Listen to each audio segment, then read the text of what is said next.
मिट गए जहां से, यूनान मिस्र रोमा सब मिट गए जहां से, बाकी मगर है अब तक नामो निशा हमारा। कुछ बात है कि हस्ती मिटती नहीं हमारी, कुछ बात है कि हस्ती मिटती नहीं हमारी, सदियों राह है दुश्मन दौरे जहां हमारा, दौरे जहां हमारा। आज का जो मेरा विषय है वो है वैदिक काल में ज्योमेट्री। जैसे कि आज हम सभी जो है ज्योमेट्री के नाम से ही डरते हैं।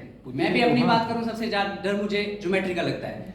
अगर मैं बात करूं ज्योमेट्री को वैदिक काल में क्या कहा जाता था, वैदिक काल में इसको शुल्क सूत्र कहा जाता था। शुल्क माने रस्सी, सूत्र यानी नियम।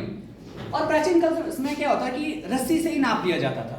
और उस टाइम जो ऋषि मुनि थे वो एक स्टैंडर्ड इकाई का यूज करते थे जो एक अंगुल होता था, और एक अंगुल 24 तिल के दाने के बराबर होता था। अगर मैं बात करूं जो हम आजकल 1 इंच कहते हैं, 1995 से पहले वो जो 1 इंच था उसे हम एक पैर के अंगूठे के चौड़ाई के बराबर बोलते थे, और इसे पूरा यूरोप मानता था। और उससे पहले अगर हम बात करें तो जो जौ के 3 दाने होते थे उसके बराबर 1 इंच होता था।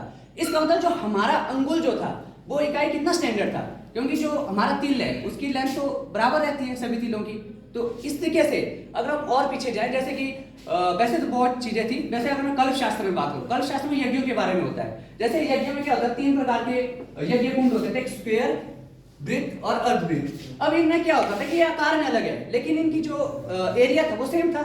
अब बिना ज्योमेट्री के यूज किए ऐसा करना संभव नहीं है। और इन्हीं यज्ञ कुंडों की मदद से वो पाई की वैल्यू का भी नॉलेज मिलता था, हालांकि मैं उसको स्किप कर रहा हूँ कि किस तरीके से वो मिलता था, और पाइथागोरस प्रमेय का ही मिलता था। अब कुछ लोग इसमें कहते हैं कि भाई जो पाई की वैल्यू है पाइथागोरस प्रमेय ये तो पश्चिमी गणित क्यों नहीं दिया है, परंतु ऐसा नहीं है, हमारे ऋषियों को इसकी जानकारी थी। मैं बात करूंगा आर्यभट्ट ने 23 वर्ष की उम्र में एक बुक लिखी थी आर्यभट्टीय। उस आर्यभट्ट के गणित पाद में 10वां सूत्र था। उस सूत्र को मैं आपके सामने कहना चाहूंगा।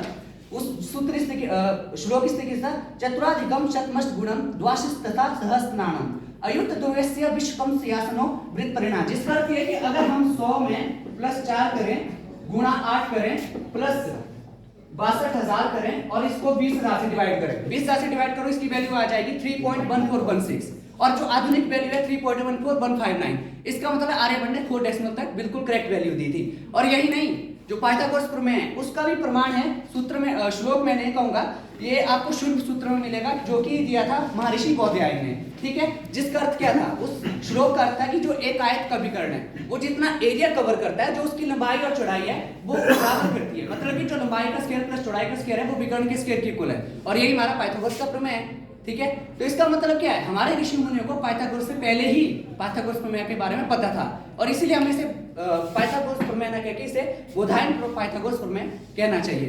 और क्योंकि समय कम है तो मैं ज्यादा नहीं बोलूंगा, मैं थोड़ी अपनी बातों को कंक्लूड करना चाहूंगा। कंक्लूड कैसे करूंगा कि हमने पुराने समय में क्या किया।